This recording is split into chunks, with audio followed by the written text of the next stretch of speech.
திருமிகு ஓவியா, வினேஷ் போகத்தோடு மத்திய அரசும் தானே நிற்கிது. சர்வதேச ஒலிம்பிக் சம்மேளனத்திற்கு கண்டனத்தை தெரிவிக்கிறாங்க, நாடாளுமன்றத்தில் விளக்கம் கொடுக்குறாங்க, இந்திய ஒலிம்பிக் சம்மேளனம் அப்பீலுக்கு போயிருக்கிறாங்க. இன்று இரவு அதற்கான விடை தெரியும். ஆனால் தொடர்ந்து மத்திய அரசை குறை சொல்லிகிட்டே இருக்கிற மாதிரியான துணி தான் எதிர்கட்சிகள்கிட்டருந்து வெளிப்படுது. சரியான கேள்வி தான். பொதுவாக ஒரு விளையாட்டில் வெற்றி தோல்வி என்பது இயல்பானது. அதாவது ஒரு விளையாட போகிறவங்க வெற்றியை எந்த அளவுக்கு எதிர்பார்க்கணுமோ அதே அளவுக்கு தோல்வி, இது எல்லாமே இந்த பார்ட் ஆஃப் தி கேம் மாதிரி தான். அதனால் நம்ம ஒரு விளையாட்டில் ஒருவர் தோல்வி பெறுகிறார் அல்லது இது போன்று சில விதிகளின் அடிப்படையில் தகுதி நீக்கம் செய்யப்படுகிறார் அப்படின்னு சொன்ன உடனே ஒரு அதில் ஒரு கான்ஸ்பிரசி தியரி இருக்கு, சதி நடந்திருக்கு அப்படின்னு இது எப்போ பொருந்தும் அப்படின்னு சொன்னால் அந்த மாதிரியான பின்புலங்கள் இல்லாத ஒரு சூழலில் இது பொருந்தும். இப்போ இந்த சதி அப்படிங்கிறத அவங்க கம்ப்ளைண்ட் பண்ணி இது வரல. அதாவது விளையாட்டு வீரர்களுக்குள்ளார அவங்களுக்கு இவங்களுக்கும் பிடிக்கலை, ஏதோ ஒன்று பண்ணியிருக்காங்க, அப்படி வரல. அதற்கு மாறாக நாடறிந்த நிகழ்ச்சிகளாக கடந்த ஓராண்டில் பல சம்பவங்கள் நடந்திருக்கு. அது ஒன்றும் ரகசியமான ஒரு விஷயம் இல்லை.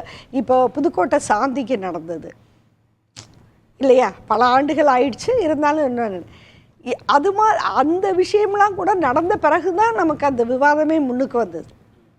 ஆனால் இவர்கள் விஷயத்தில் அதல்ல உண்மை. இல்லை, மத்திய அரசே போட்டி நடத்துது, அதில் தகுதி நீக்கம்னா கூட இந்த சந்தேகத்துக்கு எங்கேயோ ஒரு தொடர்பு இருக்கலாம் அப்படின்னு புரிஞ்சுக்கலாம். அதாவது அப்படின்னு அவசியம் இல்லை. நீங்கள் சொல்கிறது எனக்கு புரியுது.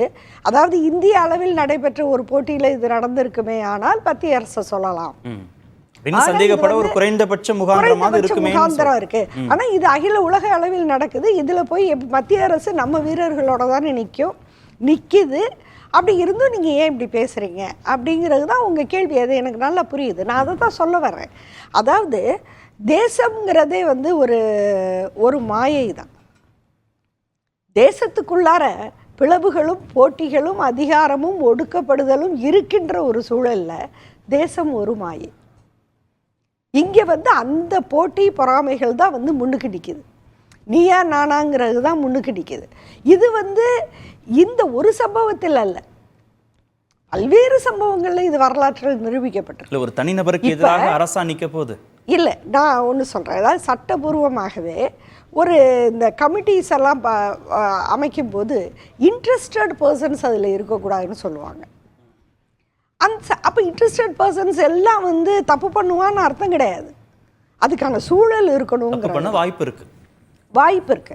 அப்போ இங்கே என்னன்னு கேட்டால், நீங்கள் சதி நடந்திருக்கா நடக்கலையாங்கிறது வேற விஷயம். இப்படிப்பட்ட தோல்வியில் நீங்கள் இப்போ வினேஷ் போகத்தோட அந்த வார்த்தைகளை கொஞ்சம் மறுபடியும் நீங்கள் யோசிச்சு பாருங்க. அவங்க எனக்கு சக்தி இல்லைப்பான்னு சொல்லலை, இனிமே என்னால் விளையாட முடியாது, என்னால் அதில் அவங்க சொன்ன வார்த்தைகள் ரொம்ப அவங்க மனசுலேருந்து இமிடியேட்டாக வந்த அந்த வார்த்தைகள் இனிமே எனக்கு போராட சக்தி இல்லைங்கிறாங்க. இந்த வார்த்தைகளில் கொஞ்சம் வேறுபாடு இருக்குது. இனிமே எனக்கு விளையாட சக்தி இல்லை, என் உடம்புல இனிமே தெம்பு இல்லை, என்னால் இனிமே ஒன்றும் பண்ண முடியாது, இந்த வார்த்தைகளுக்கும் இதுக்கு மேலே என்னால் போராட முடியாதுங்கிற வார்த்தைகளுக்கும் இடையில ஒரு வேறுபாடு இருக்குது, நுட்பமான வேறுபாடு இருக்குது. அப்போ அவங்க மனசுலேருந்து ஏன் அந்த உணர்வு வருது, அந்த உணர்வுக்கு காரணம் என்ன, பின்புலம் என்ன? இந்த இடத்துல தான் சதி நடந்திருக்கும்னு இங்கே யாராலையும் உறுதியாக சொல்ல முடியாது. இப்போ நம்ம இல்லை, அதே மல்யுத்த விளையாட்டுத்துறையை சார்ந்த விஜயேந்திரங்கிறவர் குற்றச்சாட்டில் ஒரு ஊகத்தை முன் வைக்கிறார். பாக்ஸர் அவர் ஒரு கருத்தை வெளியிடுறாரு, இல்லை இதில் ஏதோ சதி இருக்கும். அவர் என்ன சொல்கிறாருன்னா, ஒரு 100 கிராமம் குறைக்கிறது ஒரு பெரிய விஷயம் இல்லை. அப்போ இது ஒரு டீம் ஒர்க்கு. எல்லா மல்யுத்தமாக இருக்கட்டும், எதுவாக இருக்கட்டும், ஸ்போர்ட்ஸ் அப்படின்னு போனாலே ஒரு டீம் தான். இப்போ இவங்க ஒரு தனி பெண் கிடையாது. இவங்க என்ன சாப்பிடணுங்கிறத இன்னொருத்தங்க தீர்மானிக்கிறாங்க, இவங்க என்ன பயிற்சி எடுக்கணுங்கிறத இன்னொருத்தங்க தீர்மானிக்கிறாங்க. எல்லாமே அவங்க தனிப்பட்ட முடிவெல்லாம் கிடையாது. அப்போ ஒரு டீமாக தான் இது நடக்குது. அந்த டீம் சப்போர்ட்டிவாக அவங்க ஃபீல் பண்ணாங்களா? உண்மையாகவே நமக்கு இந்த இந்திய சூழலில் விளையாட்டு அரங்கத்தில் அந்த டீம், அவங்களுக்கு பின்னாடி இருக்கக்கூடிய ஒட்டுமொத்த டீம், அந்த டீமில் இருந்து நமக்கு எந்த ஒரு தவறும் நடந்திருக்காது அப்படின்னு யார் நினைக்கணும்னா, நீங்களும் நானும் நண்பரும் இல்லை, வினேஷ் போகத்தை நினைக்கணும். அவங்க நினச்சாங்களாங்கிறது தான் இங்கே கேள்வி. அவங்க நினைக்க முடிஞ்சிச்சாங்கிறது அடுத்த கேள்வி.